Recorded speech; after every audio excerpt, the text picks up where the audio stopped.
Hello, little baby. Hi, I'm Ryan La Sala, and this is Miss B Haven.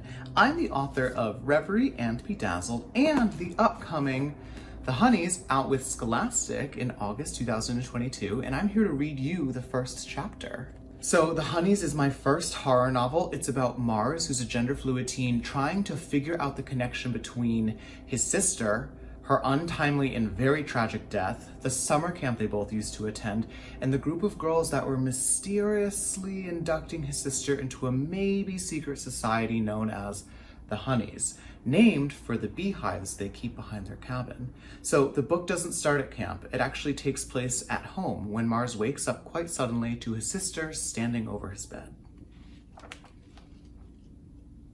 Chapter 1. My sister wakes me with a whisper. I love you, Mars. Her voice crumbles in her throat. In the moonlight from the window, I can see the gleam of tears streaked over her jaw. She hovers so close I can smell her. Not her usual shampoo, but an unripe odor. The rich sweetness of decay, like molding flowers. Caroline? You're back? I'm confused. The summer night swells with cricket song and the curtains billow against her hunched form, like the outside is trying to take her back. I used to leave that window open all the time when we still snuck out onto the balcony connecting our bedrooms. On nights like tonight, I used to wait for Caroline to tap, tap, tap on the glass, a book and a flashlight ready. But Caroline and I haven't met on that balcony in a long, long time. It's her, though. Only Caroline would know I still keep the window unlocked just in case. Caroline? I asked the shadow, the overripe stink. No answer. Why are you home? I'm too sleepy to hide the hope in my voice. Despite everything from this past year, I'm happy to see my sister.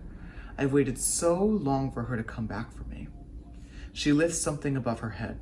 I recognize the shape, the catch of the soft moonlight on rough metal. It's my iron sundial. She must have grabbed it from my bookcase. I use it as a bookend because it's so heavy. She stifles a sob, heaving the sundial high. I reach for my phone on the nightstand. Caroline, what's going on? Forgive me, she sobs. Caroline brings the sundial down on my hand, crushing nail and bone into metal and glass. I'm about to scream when she lifts it again, and this time she brings it down on my head. Pink lights, pink walls. The blood in my eye turns the clean brightness of the upstairs hallway into a rosy nightmare as I run from my room, from crashing in chaos. I am slow and I am stumbling. I cradle one hand with the other, feeling familiar skin bent into unfamiliar carnage. The knuckles of my hands don't match anymore. They're twinhood out of alignment, like Caroline and me. She storms behind me. She's so close, her stink overwhelms me. All I can hear is her screaming, Mars, Mars, don't go, don't go. It's not her voice. It's not my sister. It's something wearing her skin, filling her flailing body like a pressurized water hose. She overtakes me before I've made it to the stairs, and the pink world whirls as we hit the floor. Upside down, I see the door to our parents' room open, see Mom in her nightshirt halt, gasp, scream. Dad calls from downstairs. I barely dodge the next hit, the iron sundial smashing into the floorboards beside my head. I blindly drive a hand upwards into a slippery jaw, and the sundial tumbles away down the stairs with gunshot thuds. My vision is fucked up, but in the brightness of the hallway, I can see Caroline now. She is filthy. Her brown hair clumped with dust and debris. Her clothes cling to her, black with mud, but the plastic Academy logo still shines on her uniform sleeve. She pulls something from her waistband and holds it over us. A knife. My sister has brought home a knife. But what scares me more are her eyes. Later, I will try to convince myself that there was no sign of my sister in that wild stare, but my dreams will replay this moment with cruel clarity, trap me within it like a bug preserved in amber. I will want to believe I am being killed by a monster, but in the stare of my attacker, I don't see monstrosity. I see my Caroline, lucid, herself. So recognizable that my agony, even my shock, dissolves into relief. This is the first time since this awful year began that I've looked into her eyes and seen her looking back. Caroline cringes, and it's all the warning I have before she plunges the knife towards my face. I twist, but a seam of fire rips open in my ear. Now, I scream, but I can't hear it. Can't hear anything through the white, hot pain. I feel the house tremble under my back as Dad hits the top of the stairs. I feel Caroline get dragged away. I roll to my side and use my good hand to heave myself onto the banister.